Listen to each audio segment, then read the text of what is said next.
Hello सांगने जय जगन्नाथ केमती अच्छा आशा करती समस्त भलरे थे। तो आज आम जीव फ्लाग किनापी कहीं काली हूँ अगस्ट 15 से आम जीवु। तो सांग आम सांग गोटे सांग मुझे बाहरी पड़ेलु।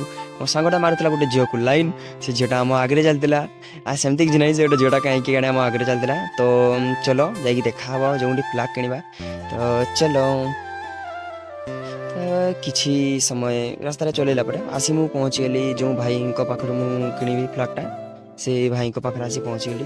भाई पाखे गोटे फ्लाग कि जोटा कि 50 टଙ୍କା भाई पाखे फ्लागटा कि आम मुझे पलि आसलु चाट खायापी कहीं भूक लग जाता। चाट खाई सारी मुझे पलि आसली मो घर को आसला मो साइकेल फिटिंग करने को आरंभ करी। मोर जो फ्लागटा जो आनी गोटे बड़ स्टिक मुझे बांधी कहीं ऊपर को देले उड़ो भल लगे से ऊपर को बांधदेली। तापर फ्लागटा पूरा फिटिंग करदेली केमती लुक लगुच मत कमेंट निश्चय जनाओ। कालीर पार्ट 2 कमेंट कर केमती लगे मत। तो लाइक एंड सब्सक्राइब करने भूल लाइक एंड सब्सक्राइब।